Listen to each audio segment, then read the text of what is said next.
Hey guys, still here, and welcome back to Wargame Red Dragon, where I have a 10v10 tactical for you on, well, what almost appears to be the new mud fight, Chosen Reservoir. And this is a map that has some very interesting potential for infantry, vehicles, aircraft. As you can see, it's quite a bit bigger than mud fight, and you have opportunities for everything. Infantry, short range fighting over here, lots of it. All of these buildings, lots of back and forth usually. In the middle, tank potential, but not just that. Tank, mechanized, motorized, you can even send in airborne troops to try and get these buildings early and often. And then on the left, well, it's again a bit of everything. You got the tree lines, you got a couple of small villages out here in the hills.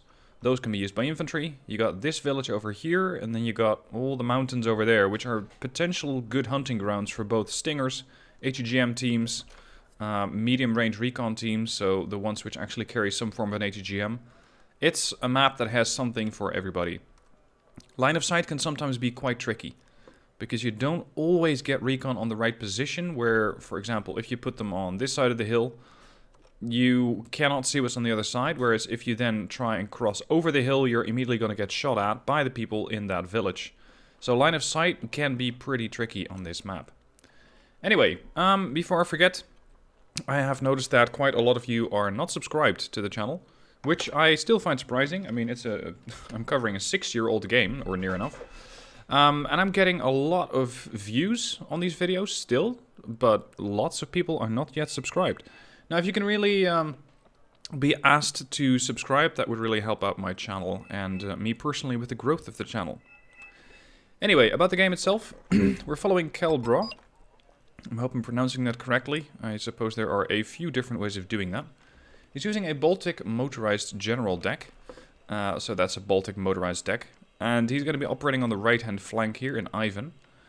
Now, he is going to do a nice sneaky attack over here, or maybe not so much an attack, but an ambush. And this ambush can then make sure that there are not too many vehicles, or at least that the first couple of vehicles over here will get ambushed. Now, what he wrote in his description, and I really like this, is that he tries not to get bridge blindness. Hence the name of the video, hence the title of it. Bridge blindness is, well, something that, and I've never heard the term, but I know exactly what he means. It's when you don't see any other way of getting to a specified position other than using a bridge. And that's a bit of a waste, because a lot of vehicles are, in fact, well, multi-rolls. The XA185 KTs can move very fast across, well, any sort of terrain, including water. 45 kph off-road. All of these guys, the XA180s, the 185s, they all just went across, instead of driving around and getting potentially shot at by enemy artillery or cluster artillery. So that's a really nice way of doing it. And especially later on in this raid play, it's going to be important to note what the enemy is doing, and that you don't always need to get a bridge to get to where you need to go. Now, at the moment, it does not look good on this flank. We have, who's this? Maki, I think? Maki is running into Delta Force and a quad stack of Humvees. So there's a lot more that's currently, there we go, that's currently coming out of this town in the form of 40 light riflemen.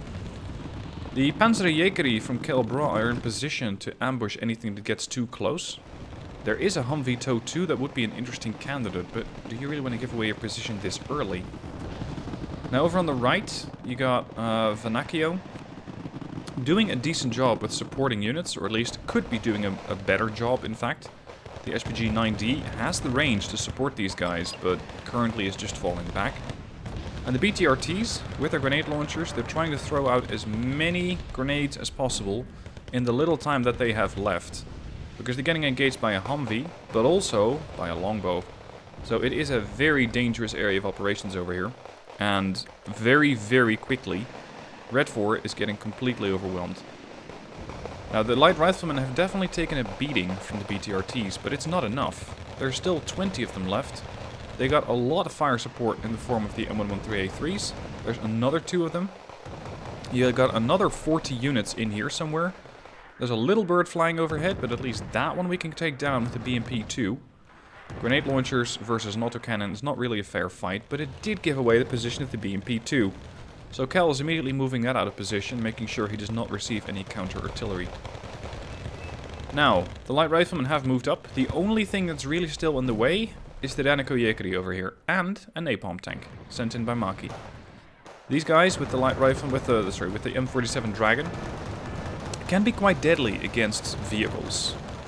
But in the same building, it's not going to be as easy.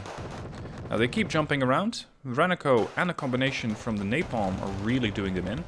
So at least that quad stack can be considered dealt with. But there is, of course, a lot more. There was another quad stack here somewhere. And at least with this temporary flame wall, they might not want to get too close. So you bought yourself a little bit of time. But, this being a tactical, is that enough time? Do you have enough forces, and rather enough points, that you can still call in additional stuff?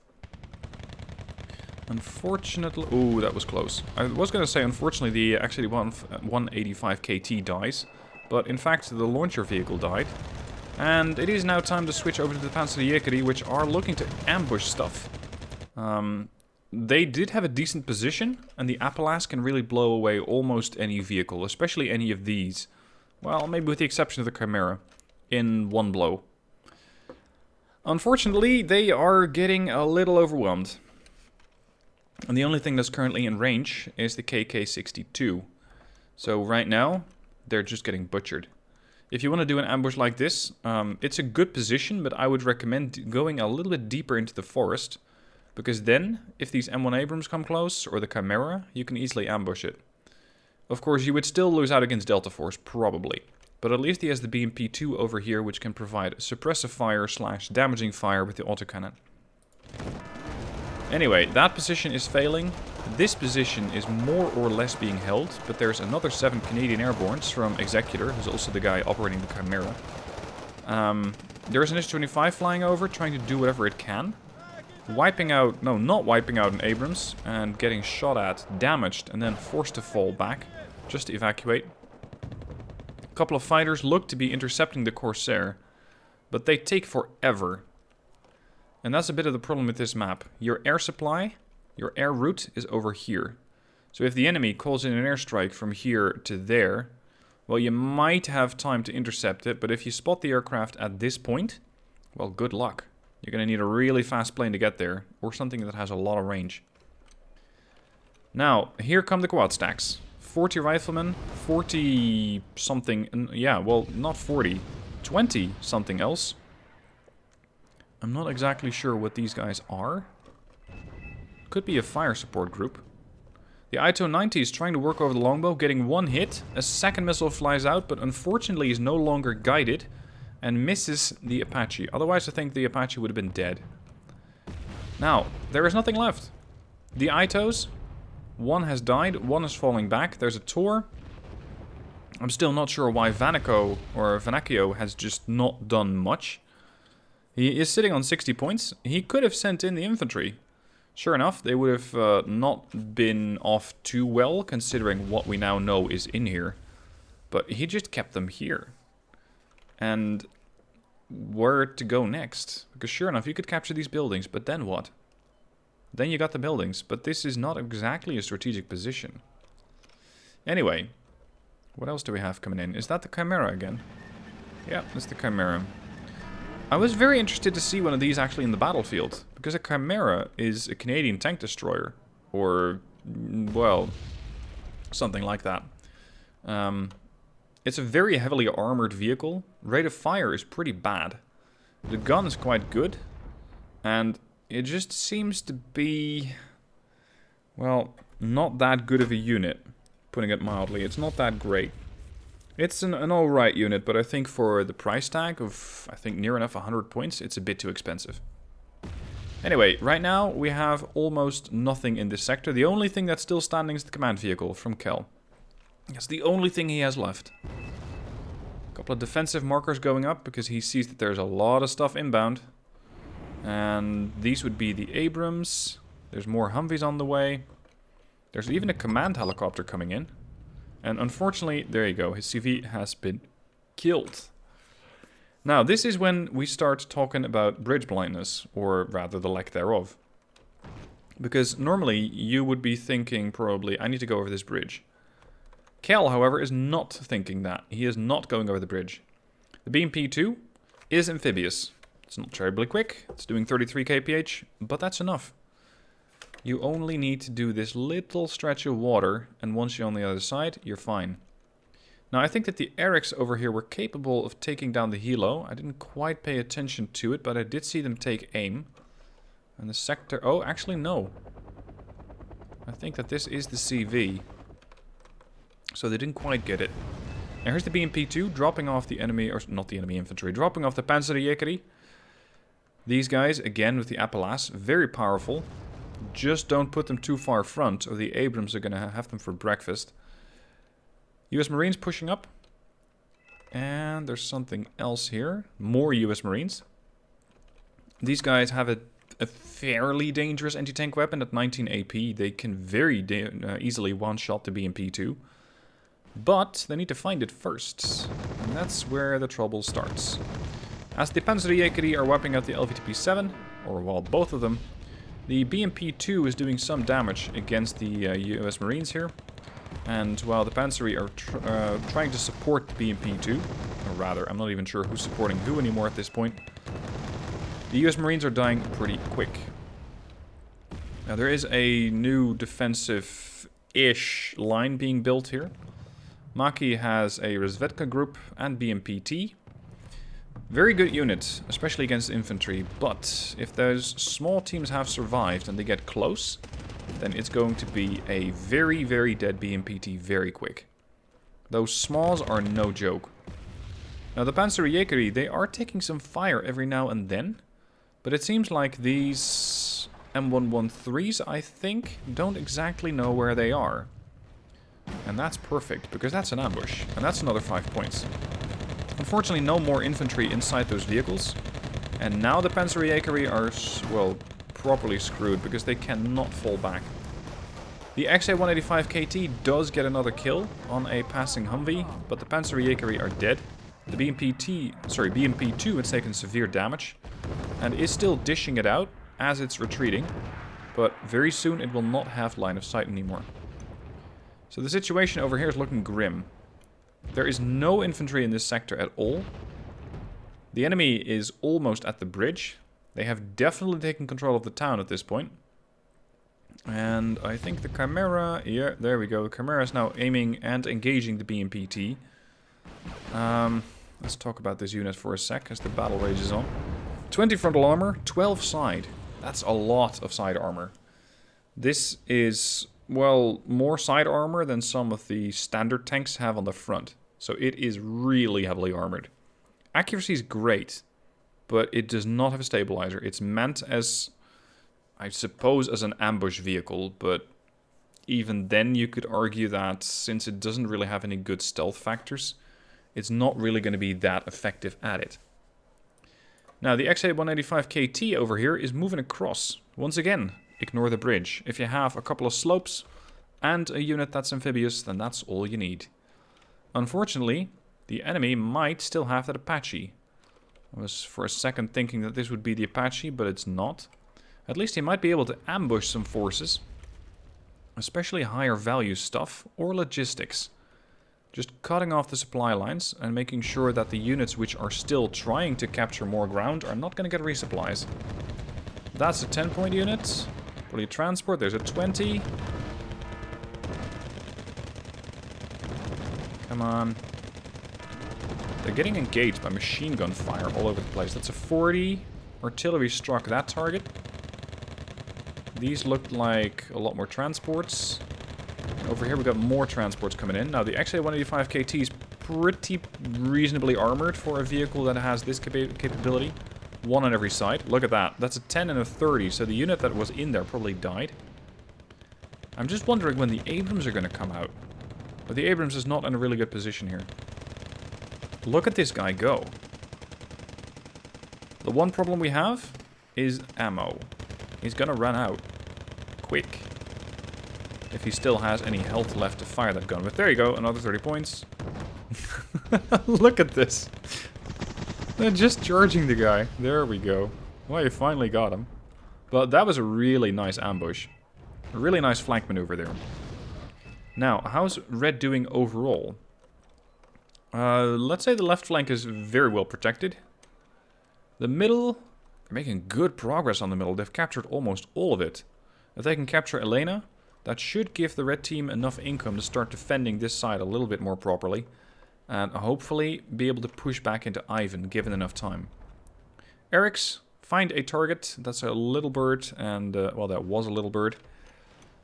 NM45s, autocannons, / anti-air units. I always think the anti-air role for an NM45 is a bit optimistic, in the sense that it's not going to do that much damage. But in its significant numbers, they do become a threat. So it's not something you can take too lightly, or they will show you that that is a mistake. Now at this point, the Executor guy is also flanking around, trying to find additional units, and I think he might have found the Flacom. I'm not going to switch to neutral, because I want to stick to KellBraugh and check his win-loss vehicles and units at the end of the battle. The Commandosi are engaging, and the SAS, lacking a machine gun, are not capable of returning fire. I think that just at the last moment over here, he actually understood, or he noticed that his SAS were taking a lot of fire. So they know that there's something in these buildings. There, the NM45s. They're not really good enough ID'd yet for me to get intel on them. Anyway, the range is 2450, I think. Accuracy is a little bad on these things. But in an anti-infantry role, they are lethal. Very, very lethal, because then you don't need that much accuracy, you just need a ton of volume of fire. And that's something that these guys definitely have.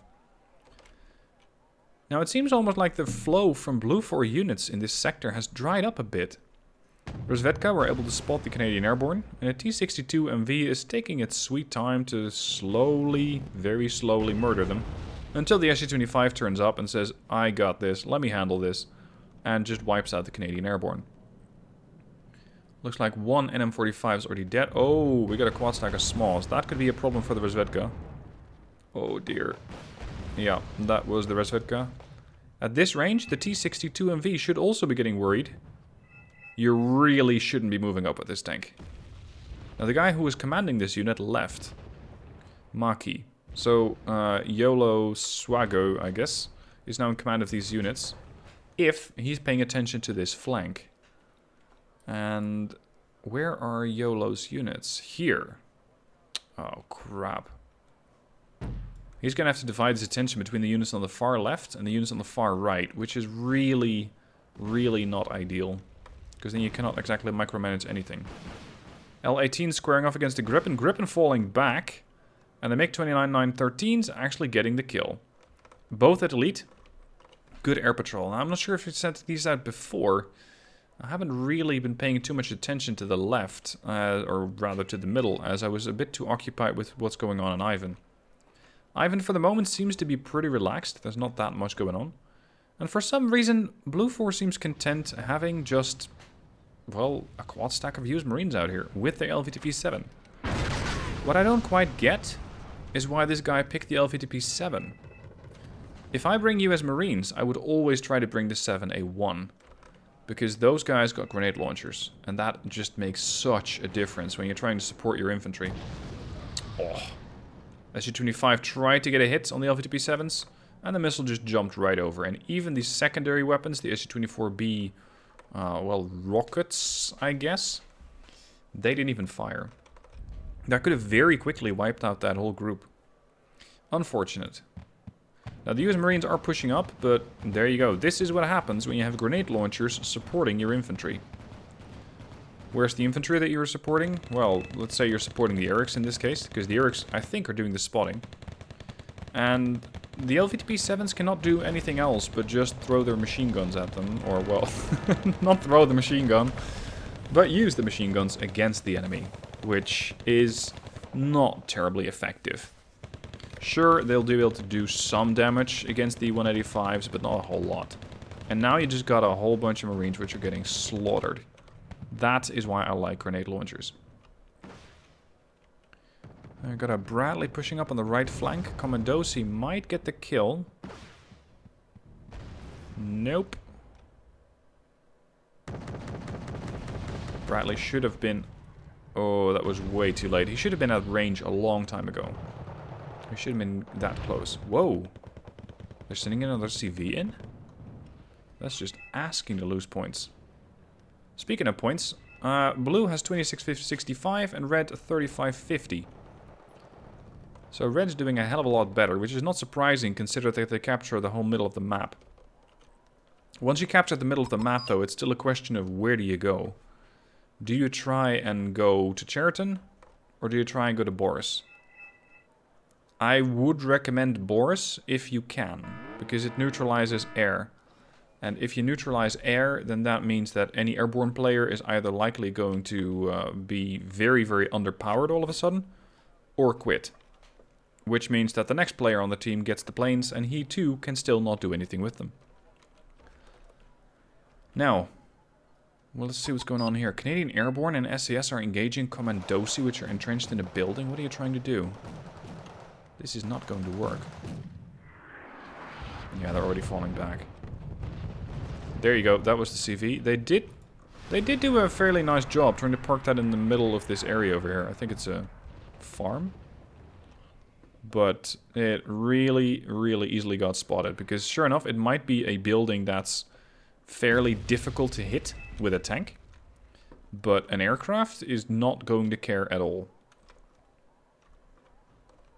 Now, speaking of bridge blindness, as per the title, if you want to engage Cheriton, and you don't want to go over the bridges, you got plenty of opportunity to do it from here, and then come up here. It is going to be risky, that's for sure. Alternatively, smoke up here. Bring your vehicles to this side, and once the smoke's there, just walk your infantry up. Because keep in mind, this sector does not receive immediate air support. So it's not like a bomber is going to materialize out of thin air here and immediately bomb your forces. They can only come in from Boris. And considering that they already have control over Elena, if you want to make sure that your units are safe as they're trying to do an invasion of Cheriton, set up a couple of long-range anti-air batteries along Elena, pretty much in the direct flight path of the units which are coming in from here and going to Cheriton.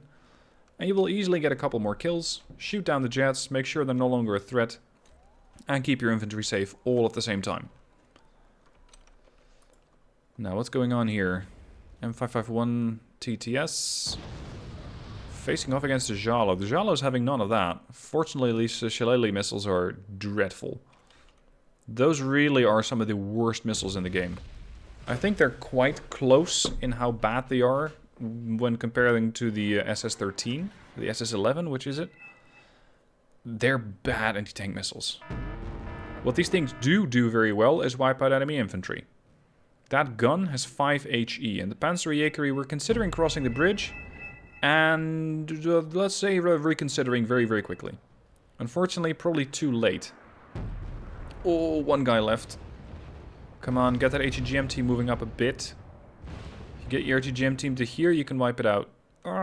Move! He's still loading. Oh, he's loading the Shillelaghs again. He's not going for the infantry at this point. Still, if the Deltas spot the Panzerjäger, this... Yeah, there you go. That could be a problem for them. Now, it's a bit of a quiet time in the game. Let's speed it up a bit. What's blue trying to do? I haven't seen that many blue players leave, actually. So I'm not sure exactly what they're all up to. They are a bit income starved. Because they got Ivan, Gregory, Cheriton, and Boris, but... Oh, and Anna. Oh, they're not that income starved. They do have a fair amount of sectors, so they should be able to start pushing back somewhere. They just recaptured Ivan. After having that CV over there at the farm get destroyed. Oh, come on. Get your vehicles to safety, man.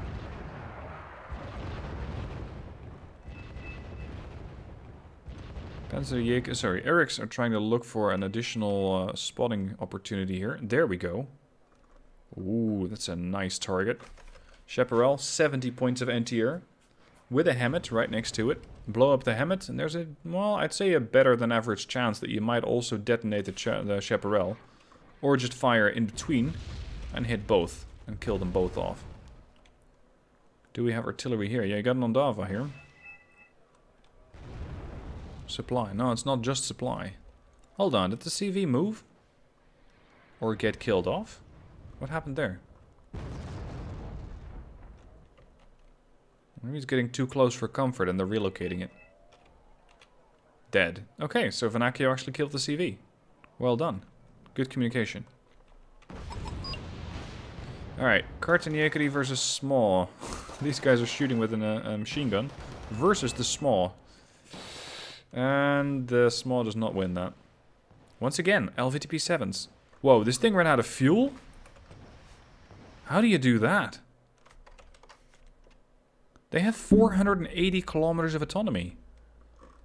How far have you been driving to get out of fuel? Because it's definitely not from Boris to here.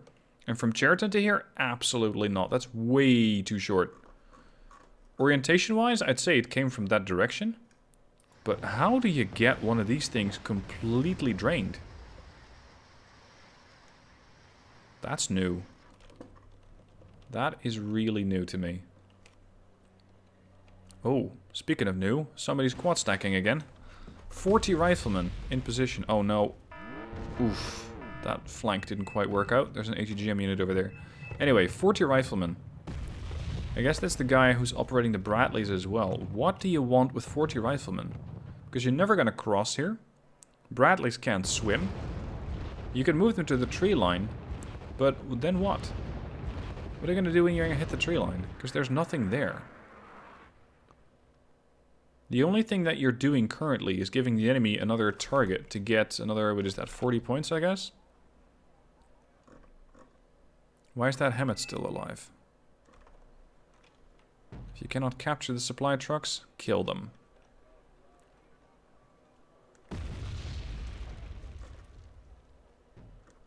Another special forces team, I think. Could still be Delta Force that's roaming around here.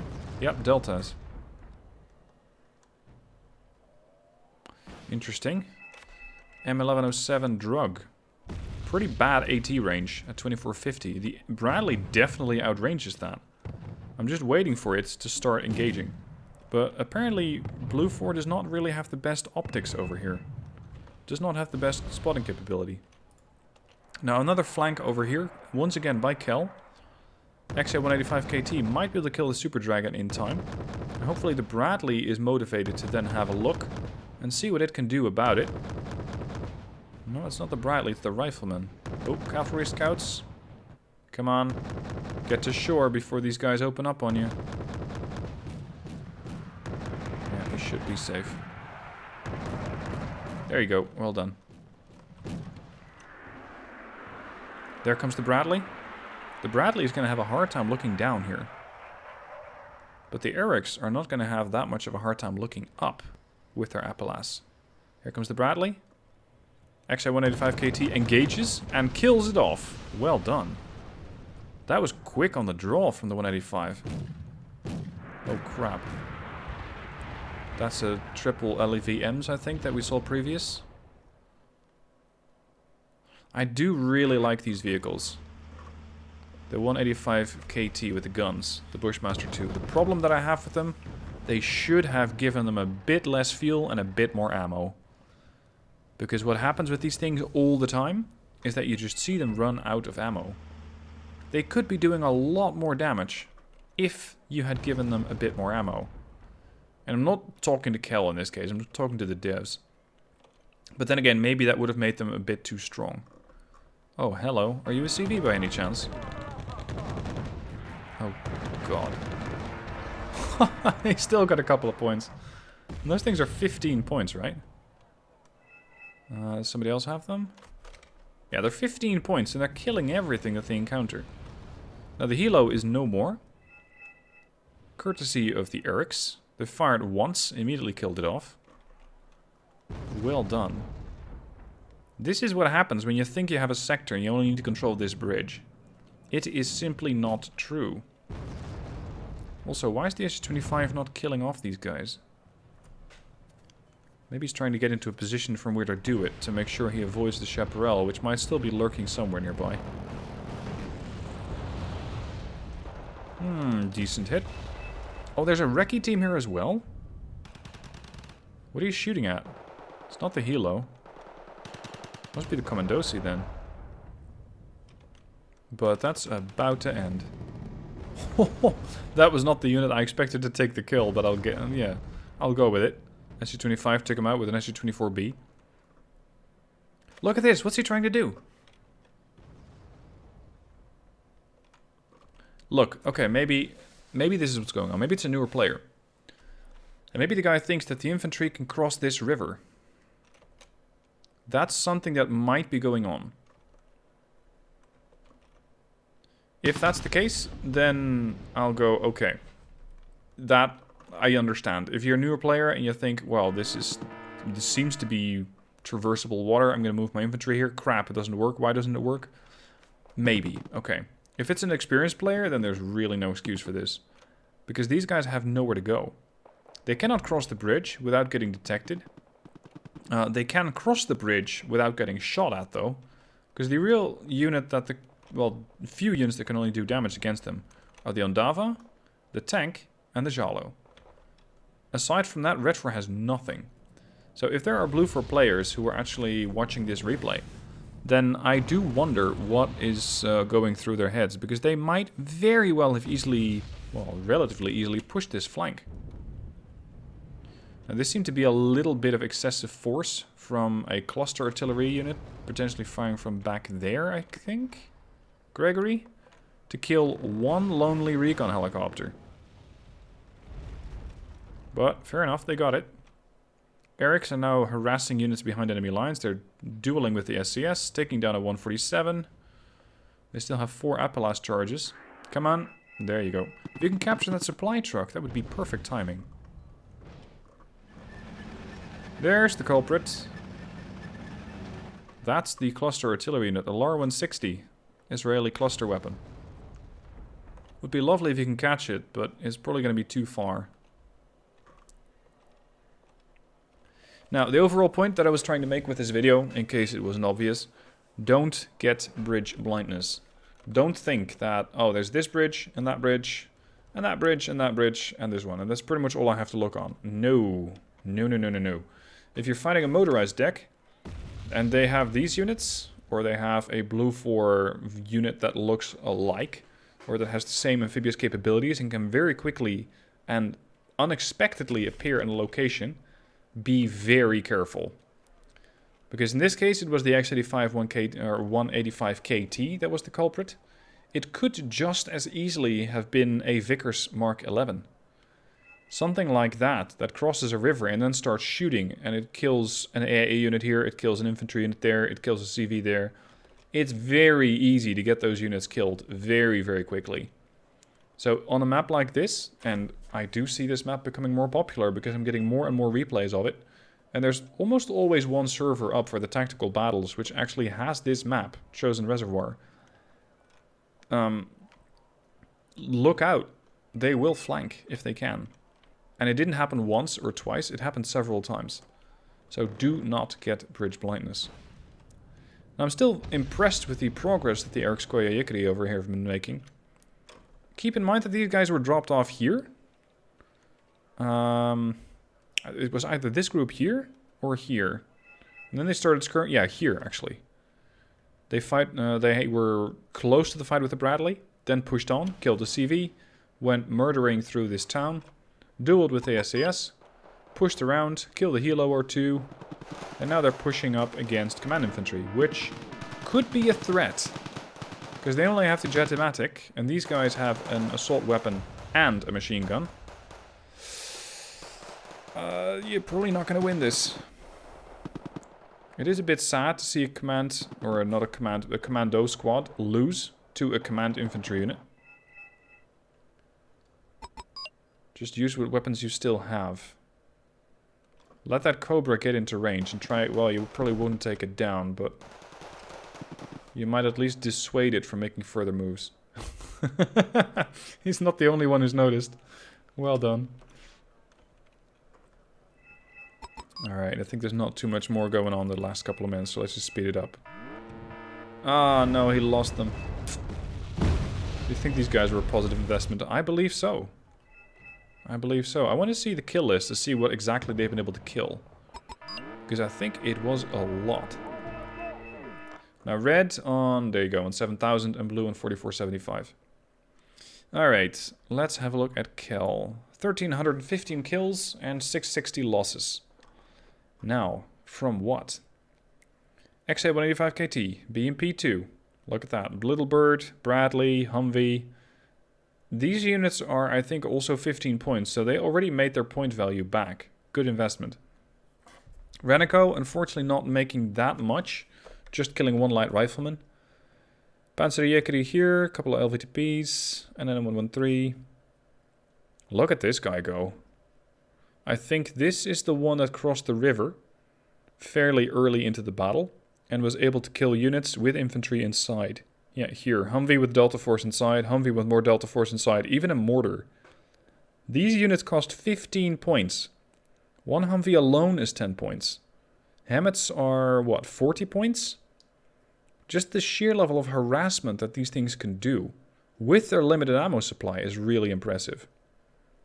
HGM teams killing off those 2 Abrams that we saw at the start of the battle, and finally, that TTS, the Sheridan. Now let's see if I can find that Eric's group. Yes, here. He killed 2 CVs, and a Saxon, and a 147. I think in the end, the SAS just gave up the chase, because as far as I'm able to tell, they didn't die. They were not killed off. I did see them at, what, 5 or 6 man left? But then they just kind of disappeared. They just did not give chase to the Erics, which allowed these to then move up ever so slowly through the buildings and get another kill. So well done to them. Anyway, I'm going to reiterate it again. Do not get bridge blindness. Especially on Chosen Reservoir, you got so many options to go floating across from one point to the next. Expect the unexpected on this map, because units can appear anywhere. Anyway, that was all for today. If you want to send in your own replay, you can do so as follows. In the link down below in the description, you're going to be sent to my own website, and there you can send in your replay. The more interesting you make the description, the more likely it is to get featured. Keep in mind, I get a lot of replays. Expect, I get about 3 to 5 per day. So that's 150 replays that I get per month. And I do about 8 Wargame videos per month. So, as somebody once said, my chances of getting my replay featured are better than winning the lotto. Yes, they are. But there is no guarantee that you're going to make it into a video, as good as your replay might be. So the more interesting you make the description, the better the chances that it'll make it into a video. And with that, don't forget to subscribe, and I shall see you guys very soon for more videos.